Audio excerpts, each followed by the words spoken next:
अथ शिव अष्टोत्तरशतनामावलिः। ॐ शिवाय नमः। ॐ महेश्वराय नमः। ॐ शम्भवे नमः। ॐ पिनाकिने नमः। ॐ शशिशेखराय नमः। ॐ वामदेवाय नमः। ॐ विरूपाक्षाय नमः। ॐ कपर्दिने नमः। ॐ नीललोहिताय नमः। ॐ शङ्कराय नमः। ॐ शूलपाणिने नमः। ॐ खट्वाङ्गिने नमः। ॐ विष्णुवल्लभाय नमः। ॐ शिपिविष्टाय नमः।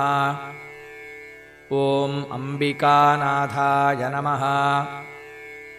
ॐ श्रीकण्ठाय नमः। ॐ भक्तवत्सलाय नमः। ॐ भवाय नमः। ॐ शर्वाय नमः। ॐ त्रिलोकेशाय नमः। ॐ शितिकण्ठाय नमः। ॐ शिवाप्रियाय नमः। ॐ उग्राय नमः। ॐ कपालिने नमः। ॐ कामारये नमः। ॐ अन्धकासुरसूदनाय नमः। ॐ गङ्गाधराय नमः।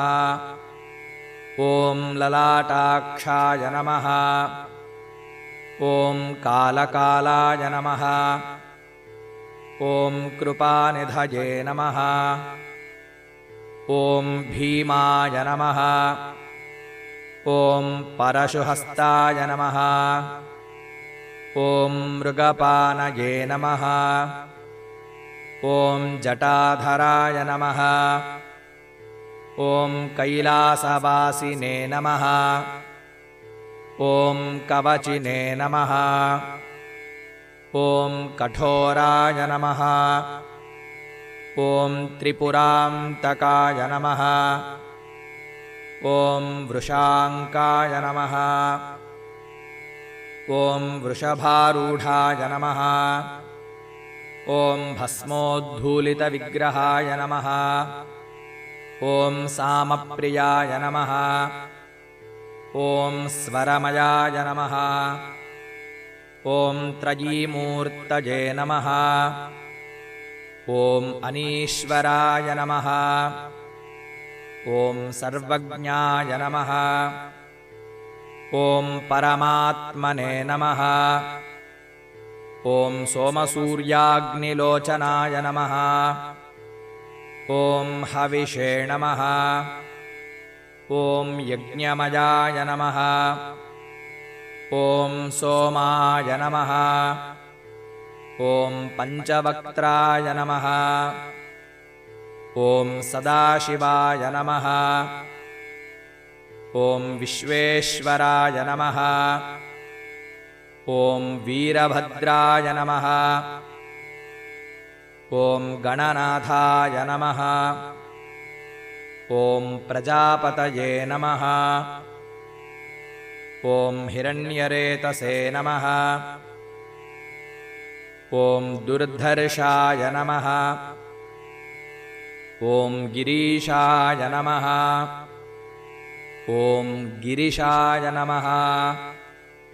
ॐ अनघाय नमः। ॐ भुजङ्गभूषणाय नमः।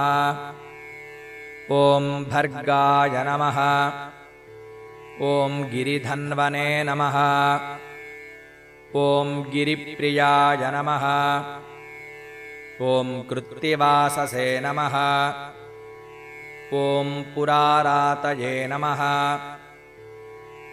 ॐ भगवते नमः। ॐ प्रमथाधिपाय नमः। ॐ मृत्युञ्जयाय नमः। ॐ सूक्ष्मतनवे नमः। ॐ जगद्व्यापिने नमः। ॐ जगद्गुरवे नमः। ॐ व्योमकेशाय नमः। ॐ महासेनजनकाय नमः। ॐ चारुविक्रमाय नमः। ॐ रुद्राय नमः। ॐ भूतपतये नमः। ॐ स्थानवे नमः।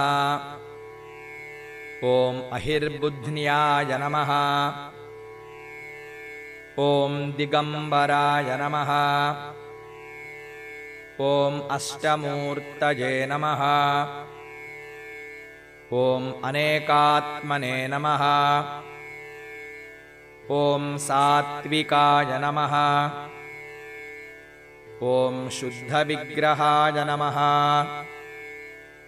ॐ शाश्वताय नमः। ॐ खण्डपरशवे नमः। ॐ अजाय नमः। ॐ पाशविमोचकाय नमः। ॐ मृडाय नमः।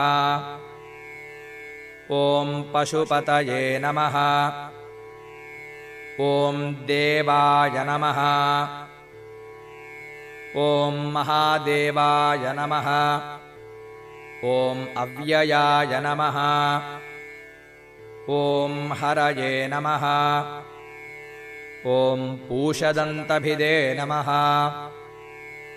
ॐ अव्यग्राय नमः। ॐ दक्षाध्वरहराय नमः। ॐ हराय नमः। ॐ भगनेत्रभिदे नमः। ॐ अव्यक्ताय नमः। ॐ सहस्राक्षाय नमः। ॐ सहस्रपदे नमः। ॐ अपवर्गप्रदाय नमः। ॐ अनन्ताय नमः। ॐ तारकाय नमः। ॐ परमेश्वराय नमः इति शिवाष्टोत्तरशतनामावलिः।